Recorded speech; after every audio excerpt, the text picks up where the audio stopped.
Assalamualaikum. Welcome to the weekly Sadakayon program organized by Quantum Meditation Society London, where every week we talk about something that is derived from the timeless teachings of spiritual masters or the latest insights from science that can enrich the lives of all of us. Today, we are talking about something that has been one of the most discussed topics in the sphere of relationships over the last decade, and that is attachment styles or attachment types. So, for all of us, obviously, relationships are very important. It's one of the key determinants of our happiness, but not only happiness, also health and longevity and overall well being. Attachment theory tells us that based on our very early experiences, we develop a particular way of connecting to people, of attaching to people, of forming attachments. And if we're not self aware, we continue that pattern of attachment throughout our lives. So, our unique attachment style is something that we usually repeat over and over in our lives, and it plays a big part in how happy and fulfilled we are in our relationships. Now, what's attachment style? What are the various attachment styles? So, attachment theorists, scientists who investigate attachment, have seen that by 18 months or 2 years, an infant has already formed a particular type of attachment to its primary caregiver, who is usually the mother. Now, if that baby, that infant, is lucky enough to be in an environment where whatever its needs are, and a baby's need is not just having milk or being cleaned or being put to sleep. It also needs care and touch and soothing and so on and so forth. In fact, this is very important, I think, for everyone to know that what scientists have seen is that human babies are born incapable of soothing themselves. A human baby's emotion is like a whole ocean where it's going from one extreme of emotion to another extreme, just free flowing through all emotions. And when it is upset, when it is disturbed, when it is stressed or fearful, it cannot calm itself down. The brain of a baby does not have the capacity to calm itself down yet. The way a human baby learns how to soothe itself is through the modeling of the caring adult, usually the mom. So, what happens when you are a mom and your baby's crying? When you're a mom and your baby's crying, your natural instinct is to soothe the baby, because mothers are very attuned to their babies, and we are biologically designed to feel disturbed when our babies are crying, and we can even tell what kind of cry, what kind of reason the baby is crying for. Usually we can tell when it's scared, when it's kind of really upset, when it's in pain. Moms can usually tell the difference between the different kinds of cries.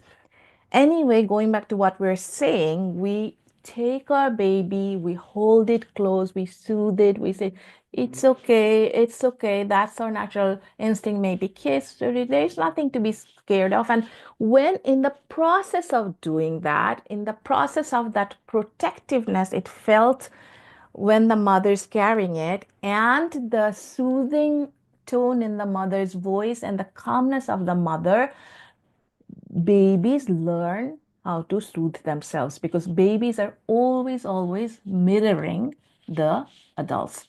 So it takes up to 3 years or 3 years for the baby to actually learn how to soothe itself. So back to attachment styles, when the baby's needs are met on a fairly consistent basis, that baby develops what scientists call a secure attachment style.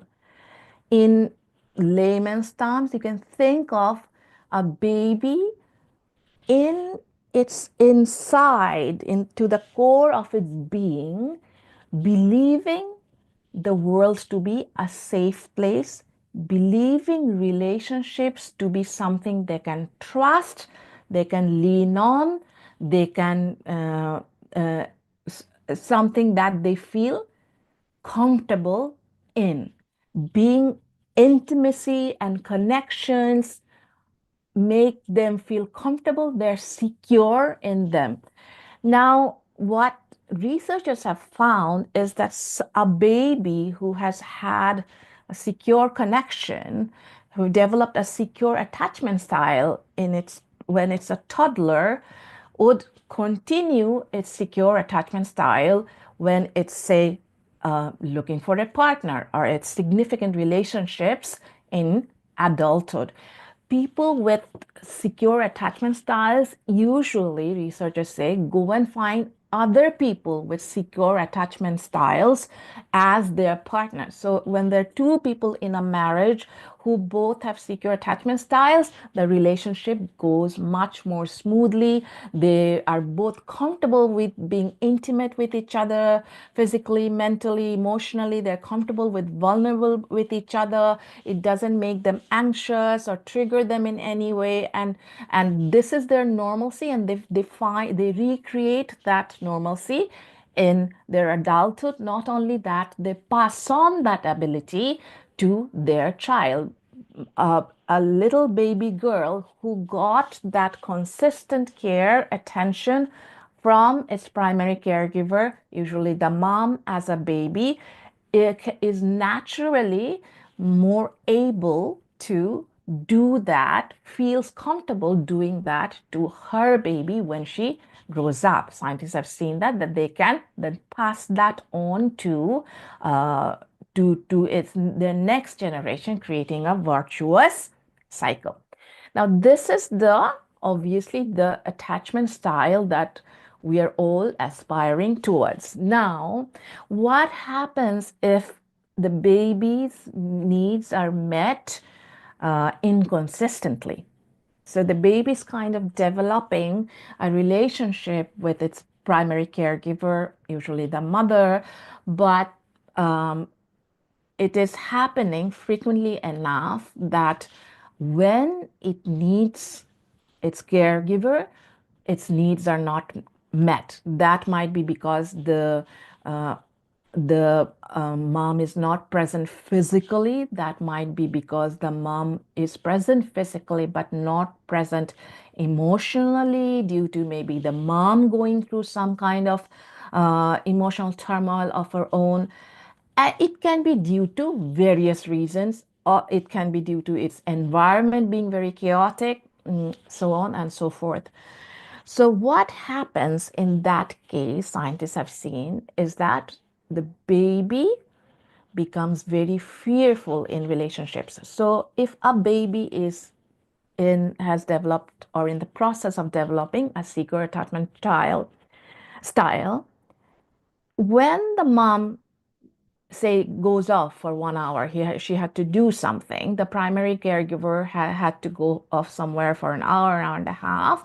When she comes back, and she makes eye contact with the baby will give her a big smile, will all want to come back to her, and they're both very happy to see each other, and then they carry on for where they are.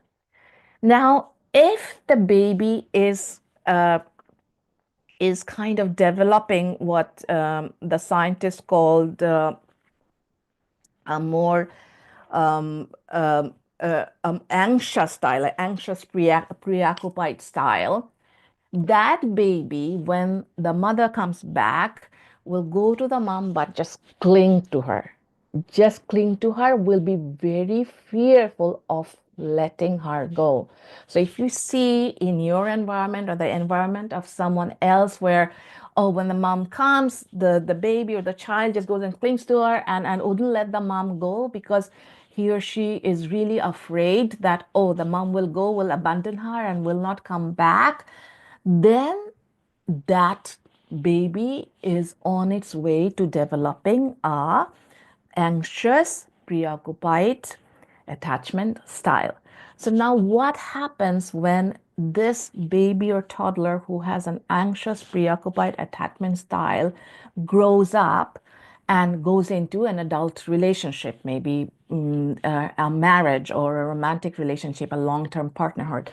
So when this person grows up, they it's it's very difficult for them to feel secure in their new relationship. They're always anxious that uh, their partner would leave them. And then what that anxiety leads to is, number one, they can then, just because they're so afraid that their partner would leave them, they can then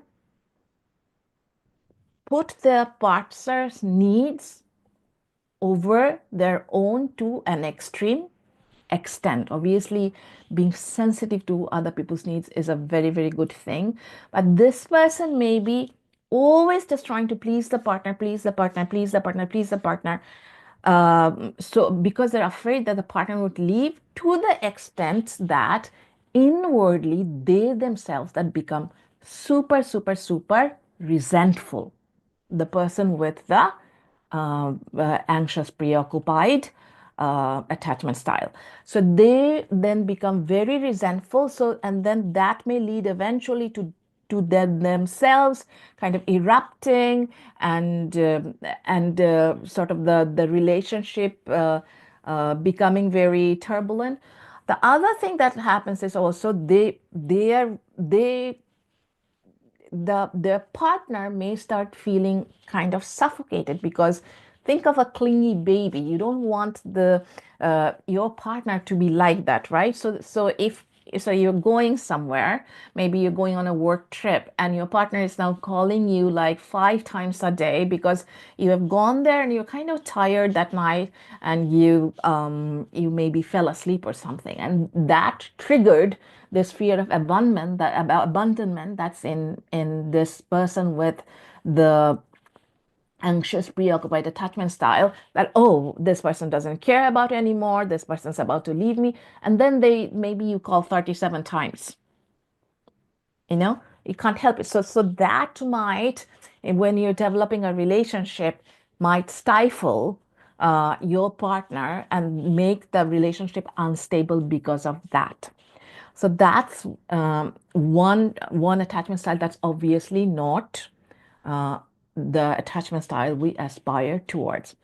Now, going back to the baby, if a baby, when it is growing up, um,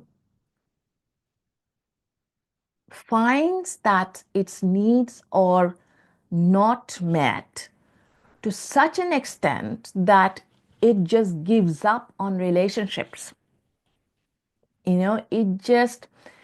it just decides in its baby way that the outer world is not to be trusted. The outer world is will not fulfill my needs. I need to take care of my needs. I need to go with it. I need to take charge of myself. In a baby, how would that look? So going back to that example of the primary caregiver, the mother coming back from outside, that kind of a toddler who is on its way to becoming what's called a avoidant attachment style, a dismissive avoidant attachment style would simply just maybe just look and then maybe show no reaction at all. It may just turn and then continue to do whatever it's doing. It's turn its head, or it might just go, and if the the primary caregiver left him or her with the nanny or something, it might go back to the nanny and start playing with the nanny. uh, if a baby or toddler is displaying these kind of behavior, that shows that that baby or child is developing and what's called dismissive avoidant attachment style. It has decided that relationships are not something that you can rely on, not something you can trust. And again, unless something's done about it, people carry these patterns to their adulthoods. So, a person who has developed this dismissive avoidance style of attachment as a child, as a baby, when they're in a significant relationship in adulthood, they overvalue independence and freedom. Like they feel smothered too quickly. I mean, the avoidant, the anxious one is like trying to hold on to the relationship like too tight so that the other person is like feeling smothered. This one's not trying to hold on to the relationship at all. They're like a lot, if the relationship is starting to go towards true intimacy, say like people are starting to be vulnerable with each other, people are starting to share their deepest emotions, deepest fears, maybe some secrets and so on and so forth, they get triggered, they get afraid, they are afraid of intimacy, so then they would do something that to pull themselves off. Like they would somehow interrupt that process of intimacy because intimacy makes them uncomfortable. They might just feel like as discomfort, but underneath it's like it makes them fearful because they don't trust it, right? They feel like, oh, it will just only lead to heartbreak. uh, so then they feel very uncomfortable when it's becoming a relationship, is the connection is becoming strong. They're sort of starting to depend on each other, being very vulnerable with each other. At that stage they start becoming very triggered, and then they start creating distance in the relationship. So these type of people also, they end up being in relationships. Maybe the avoidant marries another avoidant, but the relationship is very on the surface without there being much intimacy, intimacy. And other than secure attachment style, nothing else is sustainable. In the long run, it starts creating problem. Like one of the mates are thinking, no, I need it. Or if the other one is more secure, then they can feel like there is a lot of emptiness in the relationship, and they might want more intimacy, but this person is not able to give them that. Every time they are trying to connect in a deeper level, they just hold back, and then the secure person might decide that this relationship is not worth them, or the avoided person themselves might do something that hampers the relationship or breaks the relationship. Now, the fourth type of attachment style is a mixed one. Okay, so so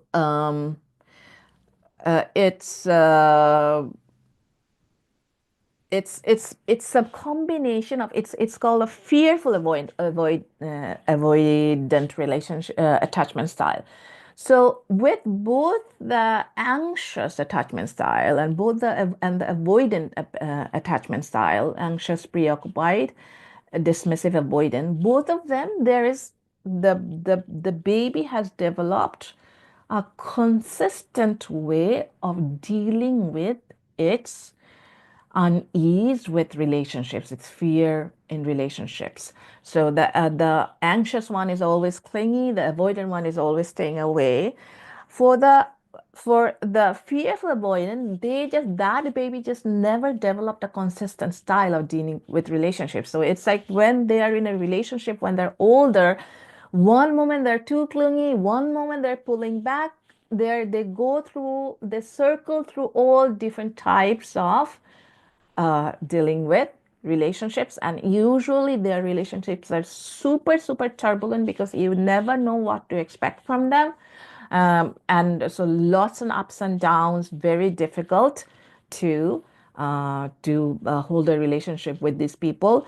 And other than the secure attachment style, which is obviously the healthy attachment style, all three are related to more possibility of having mental um, mental disorder or mental disorders, or anxiety or depression as an adult. For people who have the mixed one, often they develop bipolar, no, sorry, not bipolar, I apologize, borderline personality disorder, which is a different thing.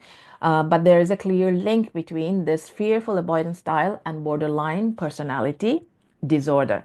Now, we are people, we in the Quantum Foundation are people who believe and have seen that no matter how you have developed, uh, and that development can be a pattern of relationships, pattern of behavior, and that development also be how your brain has developed. Now, I won't go into this today because of time, but with each kind of attachment style, the baby's brain develops in a different way, in a non-optimal way. And you can tell from the size of things like the amygdala, the hippocampus, how that person, how secure that person is inside, and so on and so forth. Now, regardless of whether it's just if it's an outward pattern or the associated uh, development in the brain, both can be changed. Both can be changed. The reason I am talking about this today is not to think that, oh yeah, I have an anxious style, I'm doomed. Oh, okay, I'm avoidant. Okay, I guess I'll never have deep connections in my life, or okay, I'm anxious, I am fearful avoidant. Oh, that's why there is so much turmoil in my relationships, and then I'm doomed. It's not that. It's because any kind of positive change needs to start with self-awareness. Any kind of, you cannot change something in a positive way if you don't even realize that, oh, you have this tendency. So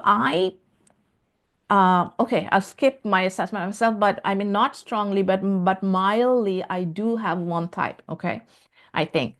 And my husband agrees. So, so, um, so it's good to be self-aware. It's good to realize that, oh, okay, I am on I seem to be, my style seem to be this. Then once you realize that, there are things that you can do to uh, change towards a more secure attachment style. So say you are and you have the anxious, preoccupied attachment style, and you spend a lot of time thinking about your relationships. That's another characteristic of someone who is in has the anxious, preoccupied. Like they are preoccupied with the relationship. They're like, are they thinking of us? Is my partner thinking of us? Is he going to leave me? Is he? So you were just spending a lot of time in your head worrying about the relationship and what will happen in the relationship. So if you have that kind of a style, now you know. And what you can do is you can use your meditation and your affirmations and all the tools that you have to address that insecurity, that fear in you, so that you can go in you can gradually become more secure in your relationships. So, the first strategy for dealing with attachment styles that are not very healthy is, as I say, affirmations, meditation. So, what can you do? You can visualize the feeling of feeling very certain in your relationship, very comfortable in your relationship. You start believing that you are capable of being loved and cared for, and being in you just deserve it simply because you're a human being. You don't need to work so hard to earn it. You are a human being. Every human being is worthy of love. So you feel that the you can visualize the feeling of feeling very secure, very comfortable in your relationship, and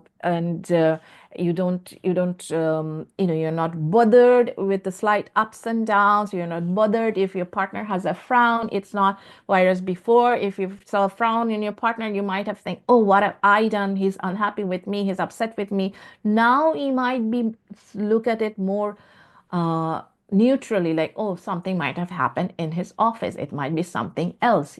So uh, you visualize those things, and you give yourself affirmations that, oh, my relationship is strong and secure and loving and long lasting you know and the other thing at a practical level that people with anxious preoccupied attachment styles can do is, because it will take you some time to get to that secure state, is to have an open communication with your partner, like, look, I realize that I tend to get very anxious.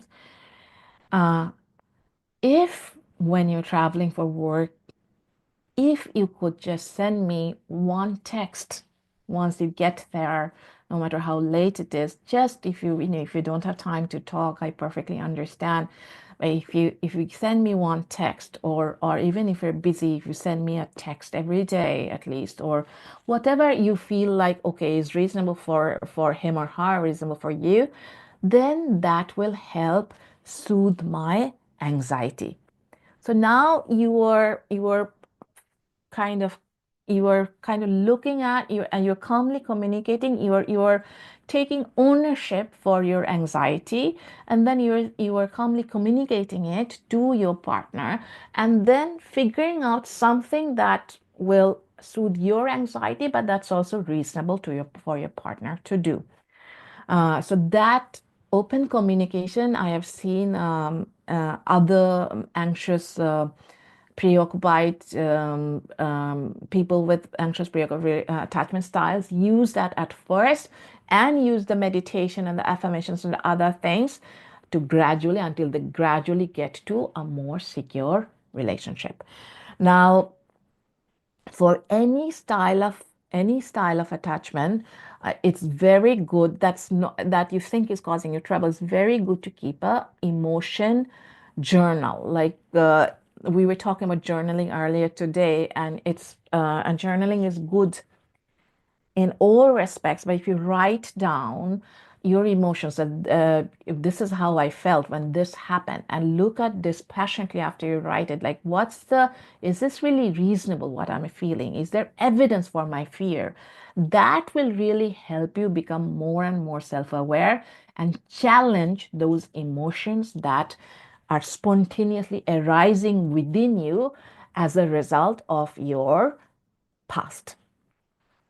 Now, if someone has a avoidance style, what they should do is they should try to figure out what triggers their discomfort, so that they pulls back.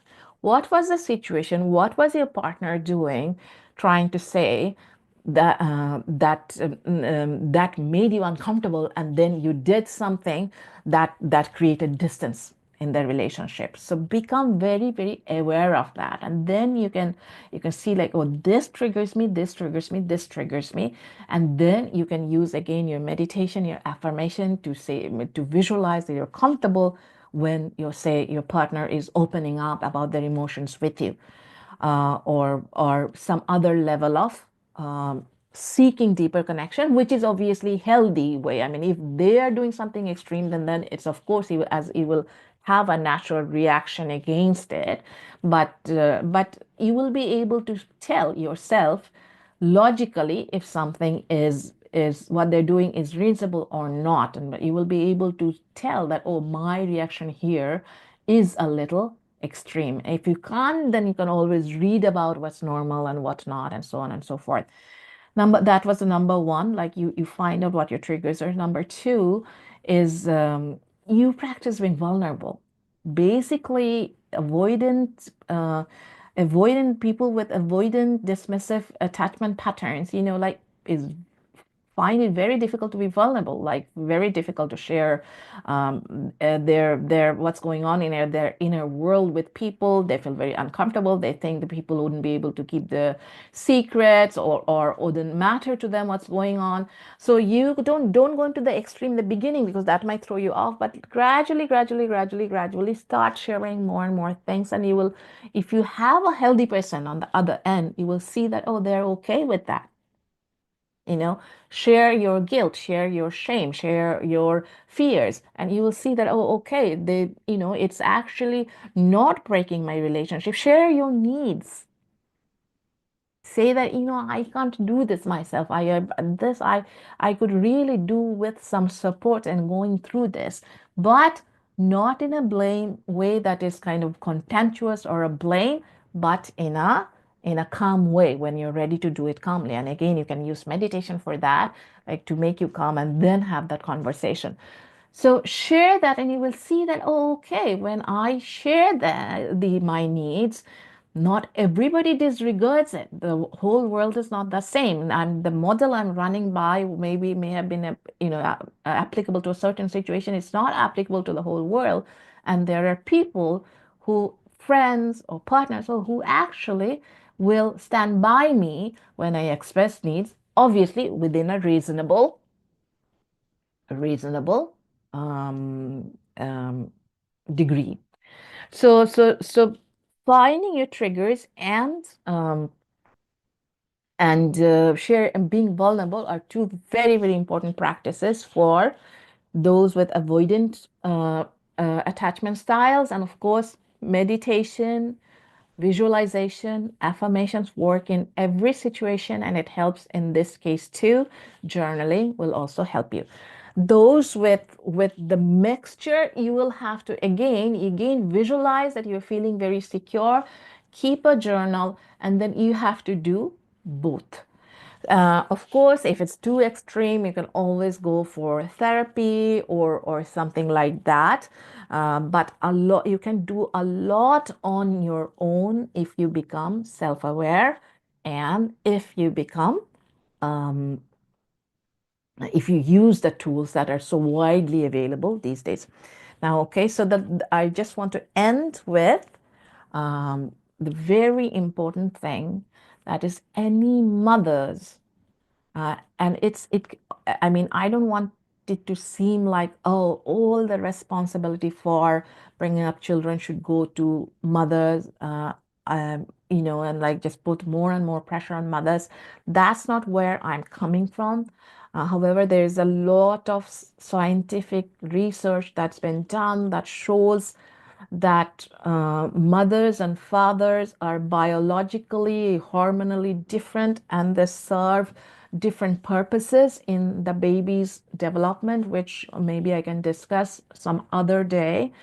But so if you are a mother of a young child now, or you're going to be a mother, or somebody you have some influence on is going through that journey now with of a young mother, try to spread this knowledge to them, because that those first 3 years, how the mom is being in those first 3 years, how present they are physically, emotionally, can make a difference for generations, because as we said, and there are again scientific studies done on animals, monkeys, that show the same thing, that like if this animal is not licked and groomed as a baby, they don't lick and groom their babies, they don't know how to do it, so that gets passed on uh, generation after generation.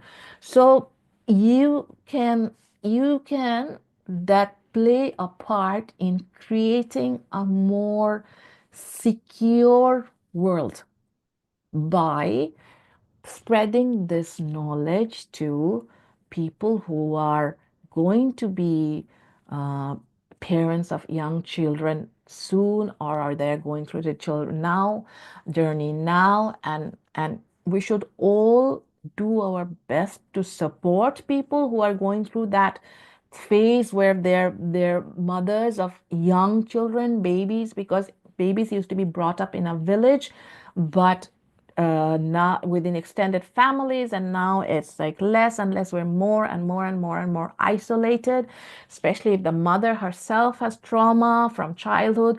She might find it very difficult, and what that's already happening, because these as a girl, if I haven't got it, then it's very difficult for me to give it, no matter how well meaning I am.